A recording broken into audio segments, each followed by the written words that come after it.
Bonjour à tous, je suis le docteur Sylvain Lejeune, je suis médecin vasculaire à l'hôpital Avicenne à Bobigny et je vais vous parler aujourd'hui de l'hypertension artérielle de l'adulte jeune.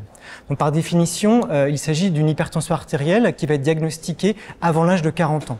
Son épidémiologie est encore très méconnue aujourd'hui puisque ce sont des patients qui sont souvent exclus des registres de l'hypertension artérielle, également des essais thérapeutiques. Mais il y a eu un regain d'intérêt important autour de cette forme d'hypertension artérielle, notamment avec les registres récents qui ont pu montrer que ces patients ont un risque cardiovasculaire important et qu'il faut le prendre en charge. Lorsque vous êtes face à un patient qui a une hypertension artérielle et qui a moins de 40 ans, il est important de bien évaluer son risque cardiovasculaire par la recherche des différents facteurs de risque cardiovasculaire. Les échelles de risque ne sont pas complètement adaptées car elles ont souvent exclu ces patients de moins de 40 ans. Il est recommandé également de réaliser un bilan à la recherche d'une HTA secondaire. Finalement, elle n'est pas extrêmement fréquente, c'est 10% des cas, mais il est important de l'éliminer parce que si il est possible de la traiter et de la guérir, cela va permettre de réduire la charge tensionnelle pour ces patients. Ensuite, dans un premier temps, il est important de proposer des règles hygiéno-diététiques. Ce sont des hypertensions artérielles qui peuvent survenir chez les patients obèses, qui peuvent avoir d'autres facteurs de risque cardiovasculaire qu'il va falloir prendre en charge.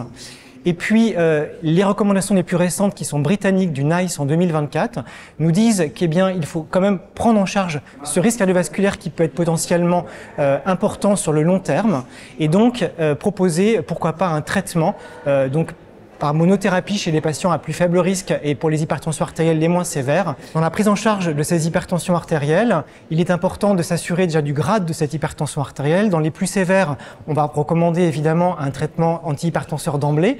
Dans les formes les moins sévères, et notamment chez les patients qui n'ont pas de facteur de risque cardiovasculaire associé, qui n'ont ou peu de facteurs de risque cardiovasculaire, avec un risque cardiovasculaire global qui ne paraît pas très élevé, qui n'ont pas d'atteinte d'organes cibles, qui n'ont pas fait de complications cardiovasculaires, on va proposer dans un premier temps des règles hygiéno-diététiques et une surveillance tensionnelle.